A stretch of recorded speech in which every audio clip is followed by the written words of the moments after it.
Olá, queridos irmãos e irmãs, estudiosos do Atos dos Apóstolos, que é como se fosse um evangelho continuado, porque a gente vai ver, inicialmente,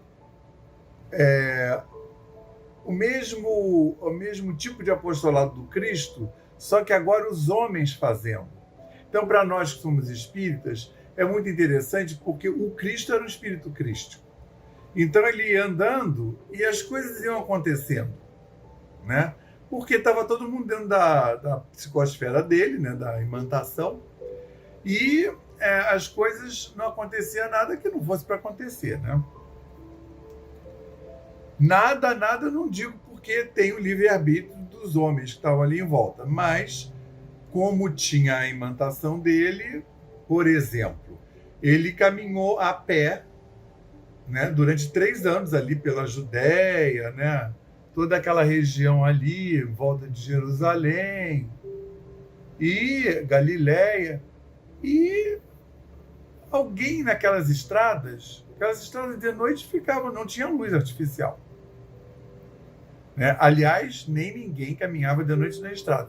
Por isso que existia, você caminhava daqui até aquela outra cidade ali, você já sabia mais ou menos que dava para você chegar, você caminhava e ficava lá, parava na cidade e só começava a caminhar no outro dia, porque era perigoso andar de noite, né? Era um breu danado, você não ia ficar andando com vela, né? Porque aí você ainda ia ter que levar o óleo, né? O óleo para iluminação da vela era caro, não era qualquer um que tinha, não. O mais comum era assim, fazer a fogueirinha, né, para fazer um alimento, acabou o sol, como é aqui no Brasil até hoje, comunidade agrária, o sol desceu, o povo dorme, o sol apareceu, o povo acorda. Eles eram um povo, a pessoa, é o homem mais próximo da natureza, né? Para quem já teve a experiência de ir para uma região, viver numa fazenda, passar um tempo, você acaba entrando nesse ritmo da natureza. E eles também. Então,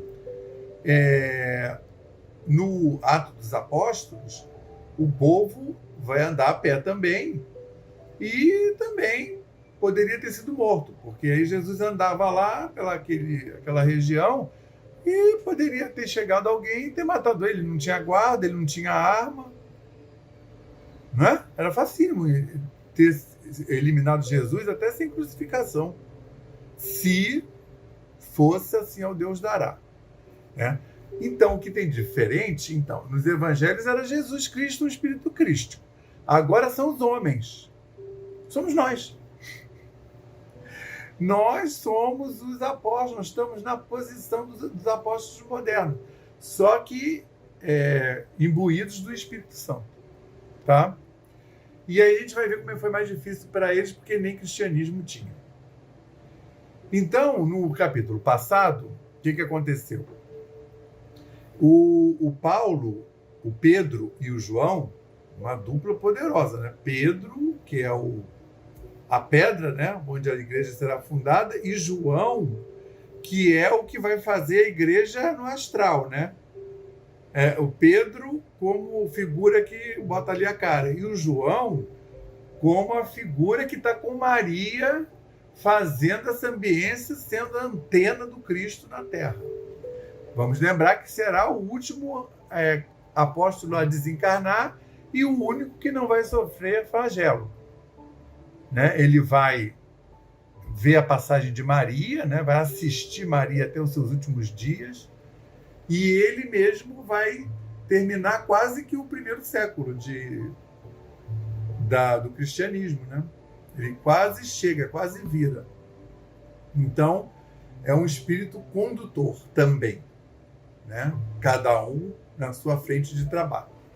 Então, vai Pedro e João, estavam indo lá, no capítulo passado, para o templo, e encontraram lá aquele moço que era posto na porta do templo para ganhar o sustento dele, e ele ficava lá pedindo, ele era coxo. E aí eles olham assim, vem aquele insight, né? Eu não tenho dinheiro nem não tenho ouro nem prata, mas eu vou te dar isso. E ele dá o comando, levanta-te e anda. E aquela pessoa que nasceu coxa, de nascença, ele levanta e sai sapateando para dentro do... Só falta dizer isso, né? Sai, junto com o João e o Pedro, andando com grande desenvoltura, templo adentro. Aí o povo ficou abismado, porque todo mundo conhecia o sujeito ali da porta há décadas, né?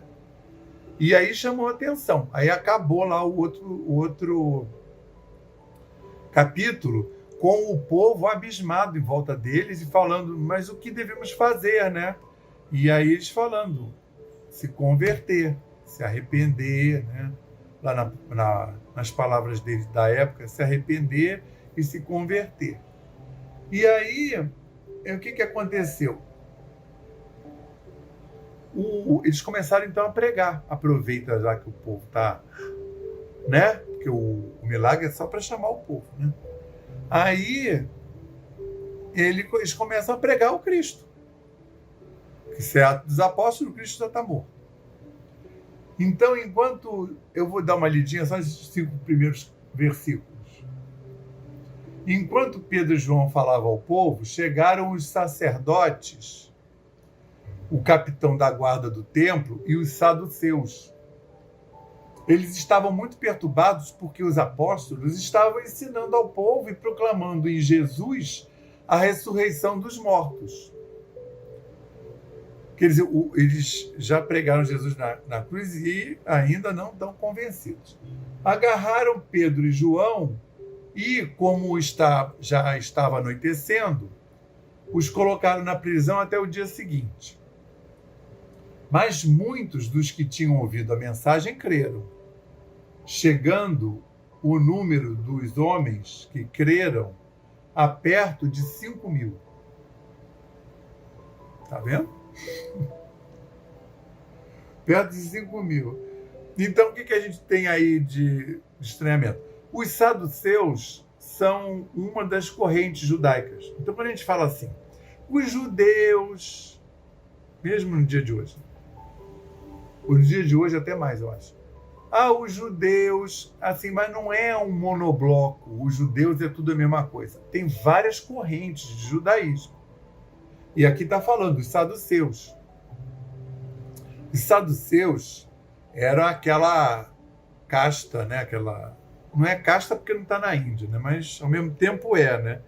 Que é tipo uma seita mesmo, judia. Então, o judaísmo tem várias seitas, né?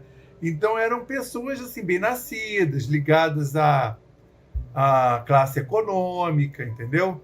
Era da onde vinha muitos sacerdotes e sumos sacerdotes, tá?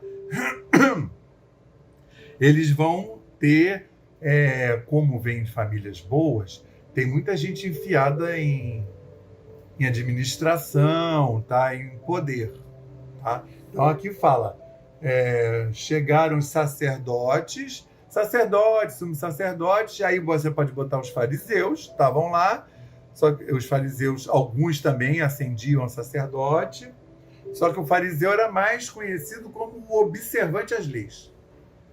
Tudo assim, culto externo, né? Muito externo, tudo muito observantes dessa religião judaica quanto ao fazer o cumprimento das obrigações, tá? Inclusive, os saduceus eram mais ligados à manutenção do templo. Nem todo, dali saíam os sacerdotes e sumos sacerdotes, mas também ao gerenciamento do templo, tá? Mais questão material, e até porque tinha interface com políticos. Mas tinha, por exemplo, zelotes, também os zelotes tinham uma interface política, mas não eram os bem-nascidos, entendeu? Eram mais no sentido operacional, talvez fossem mais políticos do que religiosos. Mas isso tudo junto contribuía para ter a religião lá, né?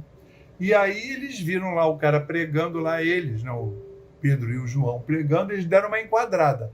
Aí fala, como já estava anoitecendo, os colocaram na prisão até o dia seguinte, porque você não podia fazer julgamento depois do pôr do sol. Primeiro é contraproducente, porque todo mundo já ficava meio baqueado, porque o sol, numa sociedade que não tem luz artificial, as nossas glândulas são influenciadas pela luz. Então, assim, basta olhar os animais. E como o corpo do homem veio de um corpo de animal, ele funciona como um corpo animal. Então, começa a baixar a luz, eu começo a ficar sonolento e vou dormir. E quando aparecer a luz, eu acordo. Aí, assim, mas eu tenho problema para dormir, eu só durmo 3 horas da manhã, mas é claro, você está falando de um povo que vive numa cidade cheia de luz, né? Tem luz na rua, tem luz dentro da padaria, tem luz no supermercado. Você entra no supermercado, aqueles que funcionavam 24 horas, você entrava 1 hora da manhã, lá dentro é dia. Né? Tem desfile de escola de samba na Marquês de Sapucaí, você olha aquilo lá, é dia. Então você não vai comparar essa sociedade que pega um telefone e enfia na cara com aquela luz, né? Você imagina o bem que isso deve fazer. Por isso que até os telefones agora têm gradação, né? Você gradua a luz que emite. Também o LED já facilitou, porque o LED não emite luz, como as antigas tecnologias. Então já deu uma melhorada também, entendeu? Então, bom, aí já está entrando na tecnologia. Mas isso tudo contribui. Quando a gente estuda o Evangelho, é tudo. Está tudo contribuindo. E aí pegaram eles e deixaram para julgar no dia seguinte. Aí sabe o que acontece no dia seguinte? Eles viram lá os convertidos, né? Aliás, eles estavam com ciúme e enquadraram por causa do povo que está lá prestando atenção. Aí eles vão lá e quer ver? Eles perguntam para eles, vamos ver aqui, deixa eu andar com o meu cursor. Estava ali no dia seguinte. Aí reuniram o Sinédrio para julgar os caras. Estavam ali Anás, o sumo sacerdote, bem como Caifás, João lá do Sinédrio, Alexandre e todos os que eram da família do sumo sacerdote. Entende? A gente tem que levar isso em consideração, porque é uma religião, é uma língua, é uma nacionalidade. Então estava todo mundo, a cabeçada toda, a turma toda, Sinédrio, opa, vamos lá. Mandaram trazer Pedro e João. E diante deles começaram a interrogá-los. Com que poder ou em nome de quem fizeram isso? Vocês já não viram isso antes? Deixa eu ver se eu anotei. Eu ia anotar aqui. Deixa eu ver aqui. Em Mateus 20, capítulo 21, tem essa... E isso, assim, o Cristo já em final na semana da crucificação. Eles entram na Mateus, capítulo 21, é Jesus entrando na cidade, no lombo do burrico, né? Aí ele vai lá, expulsa os vendilhões do templo e vai dormir numa cidade fora. Quando ele volta no dia seguinte de manhã, ele volta lá para o átrio da sinagoga e começa a pregar. Aí chegam os principais do templo, sumo sacerdotes, e falam exatamente essa frase aí. Que aqui, Atos dos Apóstolos 4, versículo 7, está entre aspas, porque é uma frase que foi usada lá no... Foi o que eles disseram, está transcrito, Lucas está assinalando, está transcrito, e foi a frase que eles usavam para o Cristo. Então, repara, no capítulo passado, teve uma cura do coxo. Então, Cristo tem na beira do tanque, e Cristo cura um coxo. E é início da pregação do Cristo, do apostolado. Aqui eles estão saindo para a vida agora e estão começando o apostolado. Repara que eles estão trilhando os mesmos passos. O que ele quer mostrar aqui, ó, que era o Cristo, mas agora são os homens, mas os passos a serem vencidos são os mesmos. E a frase que eles escutam é a mesma. Com que poder ou em nome de quem fizeram isso? E você acha que vai adiantar a resposta? O Cristo lá não responde, não. Ele pega e responde com outra pergunta, que era para mostrar uma forma rabínica de mostrar conhecimento e mostrar a marcação, os sinais, né? Que ele era o enviado. Ele responde de forma rabínica com uma pergunta. Se vocês me responderem se João batizava em nome dos homens ou em nome de Deus, aí eu respondo. E aí colocaram eles numa sinuca de bico, porque se dissesse, não, ele batizava em nome dos homens, aí, assim, aí eles iam ficar enfurecidos porque eles gostavam de João. Se eles respondessem, batizava em nome de Deus, mas batizava em nome de Deus e vocês não acreditavam, João foi morto. Entende? Aí eles, para despistar, eles dizem, não sabemos. Aí o Cristo fala, tá bom, então também não vou dizer. Né? Que ele propôs no início. Se vocês me responderem isso, eu digo em nome de quem. Mas ele já estava dizendo em nome de quem a toda a vida. Na verdade, não é que não estivesse respondendo, é que já estava respondido.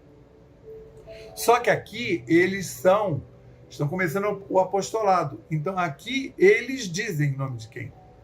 Aí eles começam, Pedro, né, a fazer, porque Pedro, lembra, Pedro é o velho, ele tem 30 anos. João tem 23. Então Pedro é que é o velho, Pedro é que falava, né? Aí o Pedro começa a fazer um sermão, né? Então esses primeiros capítulos eles mostram as formas de apresentarem que eles usavam, que são orações e são sermões, né? Eu falei já no capítulo passado. Aqui também ele começa. Então Pedro, olha aí. Eles perguntaram isso, né? Com o nome de quem você faz isso? Então Pedro, cheio do Espírito Santo, disse-lhes: autoridades e líderes do povo, visto que hoje somos chamados a prestar conta de um ato de bondade em favor de um aleijado, sendo interrogados acerca de como ele foi curado, saibam os senhores e todo o povo de Israel que por meio do nome de Jesus Cristo Nazareno, a quem os senhores crucificaram, mas a quem Deus ressuscitou dos mortos, e este homem está aí curado diante dos senhores, e ele vai. Não perguntaram? Então eles estão sendo doutrinados dentro. Jesus é o pedagogo divino. E aí ele vai desenrolando a pregação, vendo a coragem de Pedro e João e percebendo que eram homens comuns, sem instrução, ficaram admirados e reconheceram que eles haviam estado com Jesus. Porque, vamos lembrar, né? Eles são aqueles pescadores incultos que falavam errado, né? Que eram difíceis até de entender para as castas mais superiores. Então, assim, no falar, eles já viam que os caras eram simples. Mas o que eles falavam, cá entre nós, ainda tem o aspecto, né, da imantação. Né? A gente sabe que, primeiro, eles não estavam ali sozinhos. Você imagina a quantidade de espírito que estava lá junto com eles. A quantidade de doutrinadores e evangelizadores. Porque nisso tem 5.000 pessoas ali no pé deles. No dia seguinte de manhã, eles só não fizeram nada com eles porque tinha 5.000 lá, esperando clarear o dia para ouvir mais. Claro que também para ganhar uma curazinha, né? Ganhar um milagre. E aí, como podiam ver, como podiam ver ali com eles o homem que fora curado, nada podiam dizer contra eles. Eles iam acusar os caras de quê? Quer dizer, a vontade era acusar que ele estava pregando o Nazareno, mas assim, efetivamente, o que eles fizeram? Uma cura. E a cura ainda foi lá fora, porque o cara estava pedindo lá fora do templo. Assim ordenaram que se retirassem Pedro e João do sinédrio e começaram a discutir, perguntando: o que faremos com esses homens? Eles criavam umas ciladas para eles mesmos. Todos os que moram em Jerusalém sabem que eles realizaram um milagre notório e que não podemos negar. Todavia, para impedir que isso se espalhe ainda mais entre o povo, precisamos adverti-los de que não falem mais com ninguém sobre esse nome. O que eles estão ali para fazer é falar sobre o nome de Jesus. Né? Mas Pedro e João responderam. Aí nisso já chamaram de volta. Eles falaram: não tem muito o que a gente fazer, né? E aí eles chamaram Pedro e João de volta e falaram para eles: olha, vamos liberar vocês, mas vocês não podem mais tocar nesse nome de Jesus o Nazareno. Aí o que eles respondem? Mas Pedro e João responderam: julguem os senhores mesmo, se é justo aos olhos de Deus obedecer aos senhores e não a Deus. Assim, mas eu estou aqui para falar do Nazareno. O que os senhores acham? Os senhores que são da casta alta da religião. É mais lícito atender aos senhores ou a Deus? Aí, pois não podiam deixar de falar, pois não podemos deixar de falar do que ouvimos. E estão ali para isso.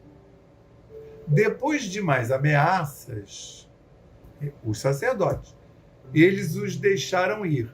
Não tinham como castigá-los, porque todo o povo estava louvando a Deus pelo que acontecera.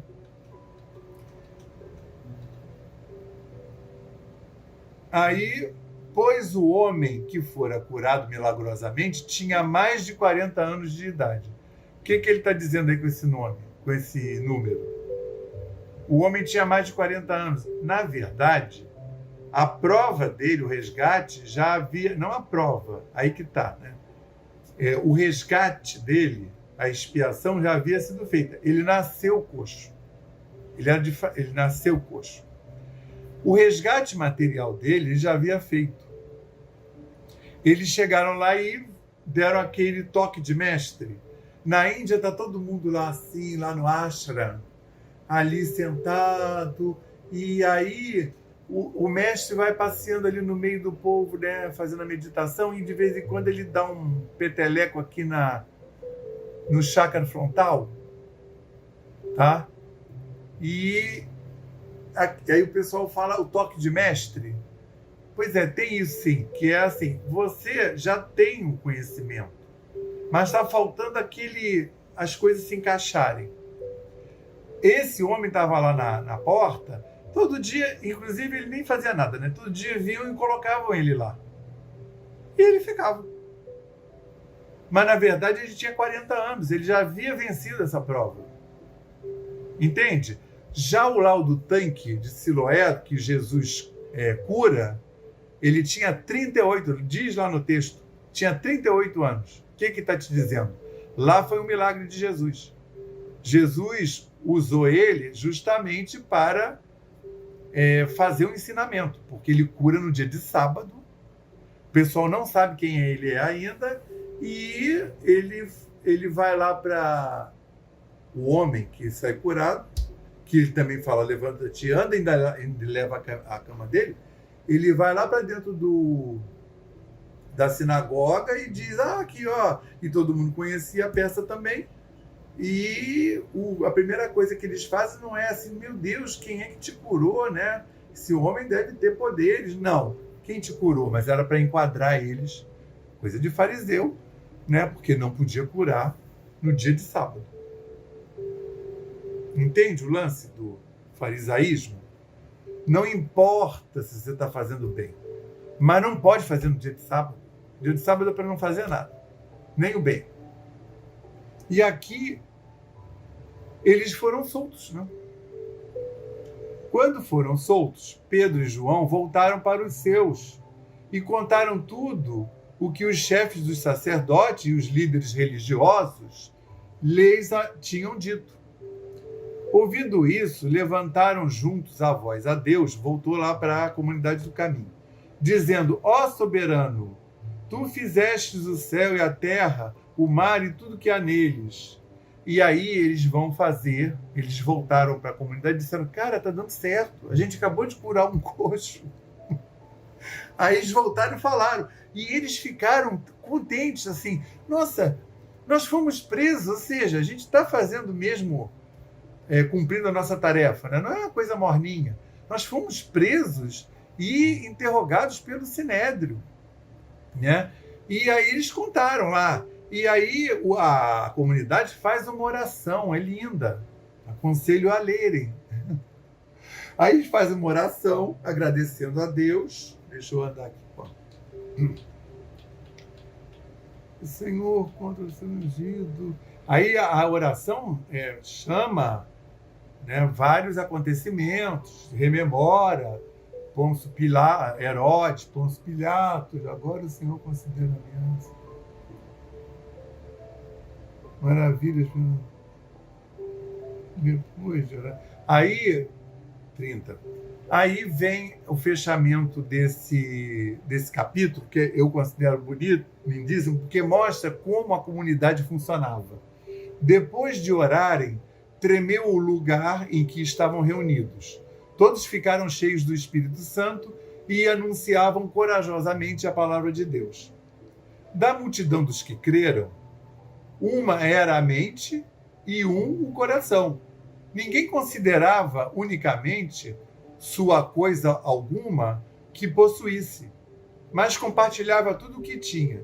E quer dizer, ninguém considerava sua, né, alguma coisa que possuísse, porque na verdade era da comunidade. Com grande poder, os apóstolos continuavam a testemunhar a ressurreição do Senhor Jesus Cristo, e grandiosa graça estava sobre eles, sobre todos eles.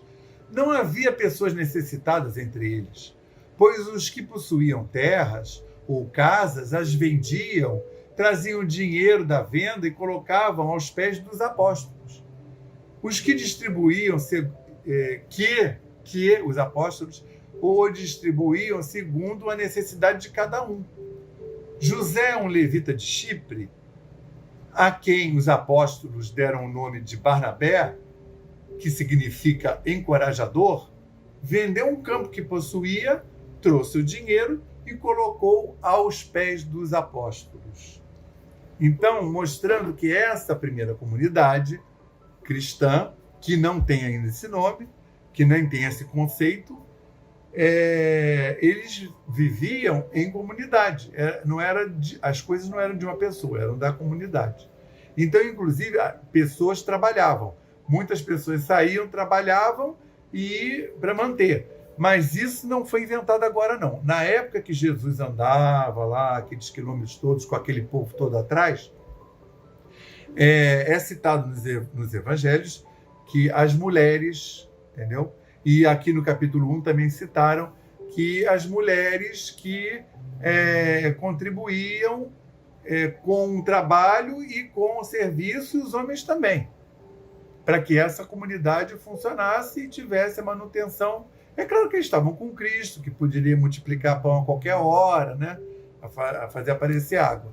Mas essas primeiras comunidades mostrando esse traço cristão que eu já falei no capítulo 3, através do qual eles começaram a ser distinguidos dos outros. Entendeu? Os cristãos começaram a ser distinguidos por esse traço de fazer tudo em comunidade e de ter essa compaixão com os irmãos. Então, eu acho esse capítulo 4, eu chamo a atenção para 4, que é o capítulo 4 da materialidade. O cara que foi curado tinha 40 anos. Tá? Isso daí vai ser em contraste, porque vai ter um episódio no capítulo 5 da negação disso, né? E aí a gente começa a ver a pessoa traindo em espírito, né? Quando eu não faço isso, o que acontece? Então, é importante a gente ter isso em mente, porque depois vão ter muitas outras comunidades fundadas. E aí elas começam a ter, né, claro, né, aquelas problemas naturais do ser humano e de suas gestões, tá? Então, foi com muito contentamento que eu fiz hoje o capítulo 4 de Atos dos Apóstolos, e fico mais contente quando vocês assistem e acompanham. Então, eu queria abrir para vocês deixarem perguntas, né? Perguntas, dúvidas, podem ser colocadas aí, se não me engano, aí embaixo do vídeo, tá? E aí eu posso até depois fazer vídeos de respostas a dúvidas e perguntas, tá? Vídeos mais compactos, né? De 3, 5 minutos, sei lá. A não ser que sejam muitas perguntas. Mas a proposta seria essa. Então, que nós tenhamos uma excelente semana, na paz e no amor do Senhor, agora, hoje, sempre, graças a Deus. Sempre dando graças a Deus.